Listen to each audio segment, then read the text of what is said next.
ಎಲ್ಲ ಹಿರಿಯ ನಾಗರಿಕರಿಗೆ ವಿಧವಾ ವೇತನ ಪಡಿತಾ ಇದ್ದಂಥವರಿಗೆ ಅದಷ್ಟೇ ಅಲ್ಲದೆ ಅಂಗವಿಕಲರಿಗೆ ಈಗ ತಾನೇ ಲೇಟೆಸ್ಟ್ ಆಗಿರುವಂತಹ ಅಪ್ಡೇಟ್ ಬಂದಿದೆ. ತುಂಬಾನೇ ಇಂಪಾರ್ಟೆಂಟ್ ಆಗಿರುವಂತಹ ಅಪ್ಡೇಟ್ ಆಗಿರೋ ಕಾರಣದಿಂದ ಪ್ರತಿಯೊಬ್ಬ ಪಿಂಚಣಿದಾರರು ಕೂಡ ಸಂಪೂರ್ಣವಾಗಿ ಕೊನೆವರೆಗೂ ಕೂಡ ನೋಡಿ. ಪ್ರತಿಯೊಬ್ಬ ಪೆನ್ಷನ್ ಪಡೆಯುತ್ತಿರುವಂತಹ ಫಲಾನುಭವಿಗಳು ತಪ್ಪದೇ ನೋಡಲೇಬೇಕಾದಂತಹ ವಿಡಿಯೋ ಇದಾಗಿರುತ್ತೆ. ನಮಸ್ಕಾರ ಸ್ನೇಹಿತರೆ, ಹಿರಿಯ ನಾಗರಿಕರಿಗೆ ಸಿಗುತ್ತಿರುವ ಪಿಂಚಣಿ, ವಿಧವಾ ವೇತನ ಪಡೆಯುತ್ತಿರುವ ಮಹಿಳೆಯರಿಗೆ ಸಿಗುತ್ತಿರುವ ಮಾಸಿಕ ಸಹಾಯಧನ ಹಾಗೂ ಅಂಗವಿಕಲರ ಫಲಾನುಭವಿಗಳಿಗೆ ಸಿಗುತ್ತಿರುವ ಪಿಂಚಣಿಯ ಬಗ್ಗೆ ಇಂದು ಬಹಳ ಮುಖ್ಯವಾದ ಮಾಹಿತಿಯೊಂದು ನಿಮ್ಮ ಮುಂದೆ ಬಂದಿದೆ.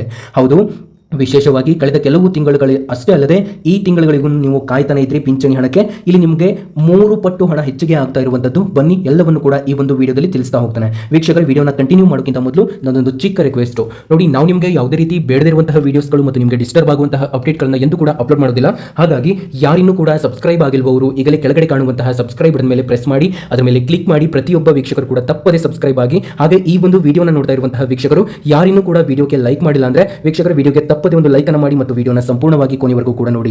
ನಮಸ್ಕಾರ ವೀಕ್ಷಕರೇ, ಹಿರಿಯ ನಾಗರಿಕರು, ವಿಧವಾ ಮಹಿಳೆಯರು ಮತ್ತು ಅಂಗವಿಕಲರು. ನೋಡಿ, ಇಲ್ಲಿ ಮೊದಲನೆಯದಾಗಿ ಒಂದು ಮುಖ್ಯ ವಿಷಯವನ್ನು ತಿಳಿಸ್ತಾ ಇದ್ದಾನೆ. ಕರ್ನಾಟಕದಲ್ಲಿ ಸಾಮಾಜಿಕ ಭದ್ರತಾ ಪಿಂಚಣಿ ಯೋಜನೆಗಳ ಅಡಿಯಲ್ಲಿ ಸುಮಾರು 83 ಲಕ್ಷ ಫಲಾನುಭವಿಗಳಿದ್ದು ಸರ್ಕಾರ ತಿಂಗಳಿಗೆ ಸುಮಾರು 840 ಕೋಟಿ ಪಿಂಚಣಿ ಖರ್ಚು ಮಾಡುತ್ತಿದೆ ಎಂದು ವರದಿಯಾಗಿದೆ.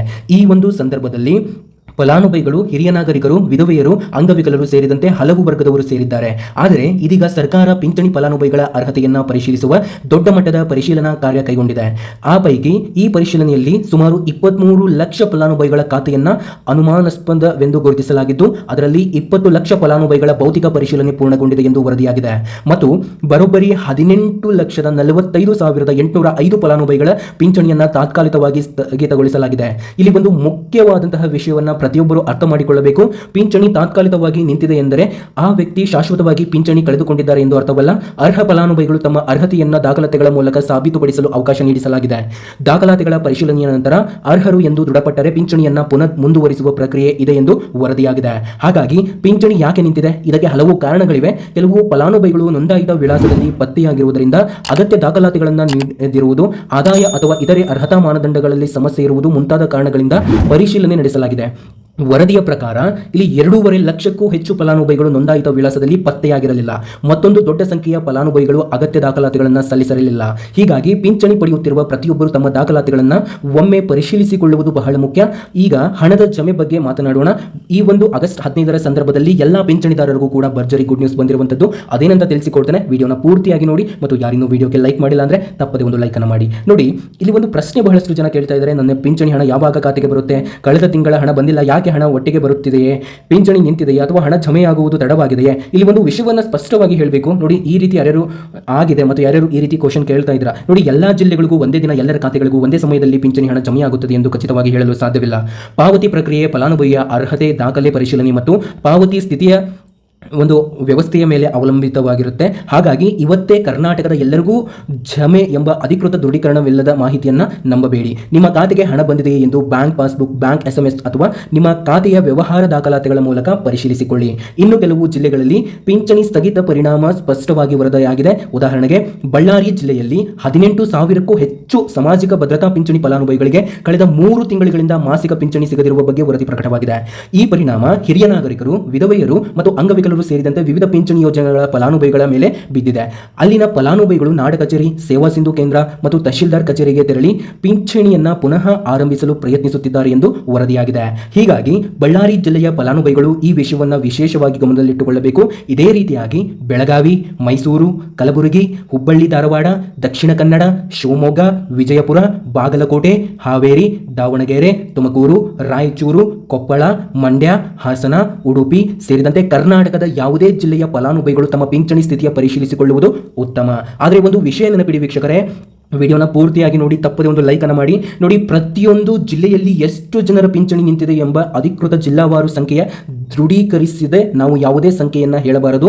ಇನ್ನು ಹೊಸ ನಿಯಮಗಳ ಬಗ್ಗೆ ಮಾತನಾಡೋಣ. ಹೌದು, ಈ ಒಂದು ಆಗಸ್ಟ್ 15ಕ್ಕೆ ನಿಮಗೆ ಗುಡ್ ನ್ಯೂಸ್ಗಳ ಜೊತೆಗೆ ಹೊಸ ಒಂದು ನಿಯಮಗಳು ಕೂಡ ಅಪ್ಲೈ ಆಗ್ತವೆ. ಅವೇನಂತ ತಿಳಿಸಿಕೊಡ್ತಾನೆ. ಹಿರಿಯ ನಾಗರಿಕರಿಗೆ, ಅಂಗವಿಕಲರಿಗೆ, ವಿಧವಾ ವೇತನವನ್ನು ಪಡಿತಾ ಇದ್ದಂತಹ ಫಲಾನುಭವಿಗಳಿಗೆ ತಕ್ಷಣ ಈ ಒಂದು ವಿಡಿಯೋನ ಶೇರ್ ಮಾಡಿ. ನೋಡಿ, ಈಗ ಪಿಂಚಣಿ ಫಲಾನುಭವಿಗಳ ದಾಖಲೆ ಪರಿಶೀಲನೆಯ ಸರ್ಕಾರಕ್ಕೆ ಹೆಚ್ಚಿನ ಒತ್ತು ನೀಡುತ್ತಿದೆ. ಹೀಗಾಗಿ ನಿಮ್ಮ ಆಧಾರ್ ಕಾರ್ಡ್, ಪಿಂಚಣಿ ಮಂಜೂರಾತಿ ದಾಖಲೆ, ಆದಾಯ ಪ್ರಮಾಣ ಪತ್ರ, ಬ್ಯಾಂಕ್ ಖಾತೆ ವಿವರ ಮತ್ತು ಯೋಜನೆಗೆ ಸಂಬಂಧಿಸಿದ ಇತರ ದಾಖಲಾತಿಗಳು ಸರಿಯಾಗಿರುವಂತೆ ನೋಡಿಕೊಳ್ಳಿ.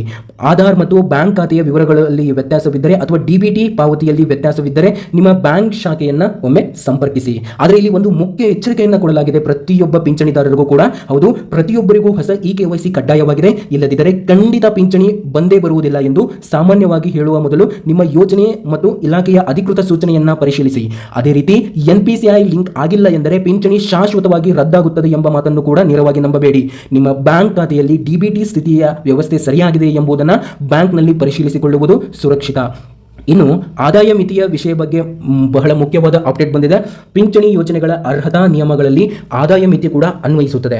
ವಿಶೇಷವಾಗಿ ಇತ್ತೀಚಿನ ಪರಿಶೀಲನಾ ಕಾರ್ಯಕ್ರಮದಲ್ಲಿ ಆದಾಯ ಪ್ರಮಾಣ ಪತ್ರ ಮತ್ತು ಅರ್ಹತೆಯನ್ನ ಪರಿಶೀಲಿಸುವುದಾಗಿ ಎಂದು ವರದಿಯಾಗಿದೆ. ಬಳ್ಳಾರಿ ಜಿಲ್ಲೆಯ ವರದಿಯಲ್ಲಿ 32,000ಕ್ಕೂ ವಾರ್ಷಿಕ ಆದಾಯ ಮಿತಿಯನ್ನ ಉಲ್ಲೇಖಿಸಲಾಗಿದೆ.